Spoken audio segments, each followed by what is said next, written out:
Ego ہونے کے ویسے تو بہت سارے نقصان ہیں. یہ ہماری زندگی کی بہت ساری اپرچونٹیز ہم سے دور لے جاتی ہے.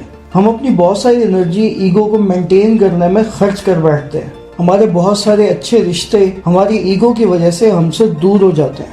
ان جیسے بے بہا مسائل کے ساتھ ساتھ ایک بہت بڑا مسئلہ یہ ہے کہ ایگو اور لرننگ کبھی بھی ایک ساتھ نہیں رہ سکتے. جس انسان کی ایگو بڑی ہوتی ہے اس کی لرننگ کیپیبلٹی اتنی چھوٹی ہوتی ہے. ہر وہ چیز جو اس کو زندگی میں نئی سیکھنے کا موقع ملتا ہے اس کی ایگو یہ اس کو ایکسیپٹ نہیں کرنے دیتی کہ یہ چیز اس کو پہلے سے معلوم نہیں تھی. لہٰذا وہ اس چیز کے بارے میں زیادہ سوال نہیں پوچھ پاتا, اس کو زیادہ اچھی طرح سے ایکسپلور نہیں کر پاتا. اسی لیے زیادہ بڑی ایگو مینٹین کرنے والا انسان زندگی میں کچھ زیادہ سیکھ نہیں پاتا. اور یہ تو کوئی ڈھکی چھپی بات نہیں ہے کہ جو انسان سیکھنا بند کر دیتا ہے وہ انسان جیتنا بند کر دیتا ہے. جب ہمارے پاس پوچھنے کو سوال کم ہو جاتے ہیں تو ہمارے پاس کامیابی کے راستے بھی کم ہو جاتے ہیں.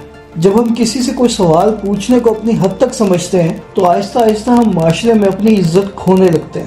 ہمارے پاس جو بھی علم ہے وہ بانٹنے کے لیے. ہمیں جتنی بھی عقل عطا کی گئی ہے وہ اپنے آس پاس کے لوگوں کا بھلا کرنے کے لیے دی گئی ہے. ہمارا علم, ہماری سمجھ اور ہماری عقل ہمیں اس چیز کے لیے نہیں دی گئی کہ ہم اس پہ اتراتے پھریں. اور جو انسان یہ تمام چیزیں اپنی ایگو کو مینٹین کرنے میں غرق کرنے لگتا ہے وہ کبھی بھی اپنے فل پوٹینشیل پہ اپنی زندگی نہیں گزار سکتا.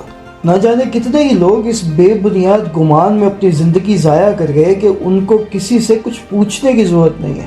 اس بے بنیاد خیال کی بیس پہ کہ وہ سوال کرنے سے کمزور نظر آئیں گے, نہ جانے کتنے ہی بڑے لوگ چھوٹی چھوٹی زندگیاں گزار کر اس دنیا سے چلے گئے.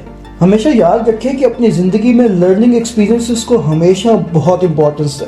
جب بھی, جہاں سے بھی, جس سے بھی کچھ سیکھنے کا موقع ملے ہمیشہ سیکھنے کی کوشش کریں. اپنی ایگو کو مینٹین کرنے کے بجائے اپنی کامیابیوں پہ فوکس کریں اور ان کامیابیوں پہ اترانے کی بجائے ان سے دوسروں کو انسپائر کرنے کی کوشش کریں. دعا یہی ہے کہ اللہ ہمیں اپنی ایگو کے خلاف جنگ میں کامیابی عطا فرمائے. خدا حافظ.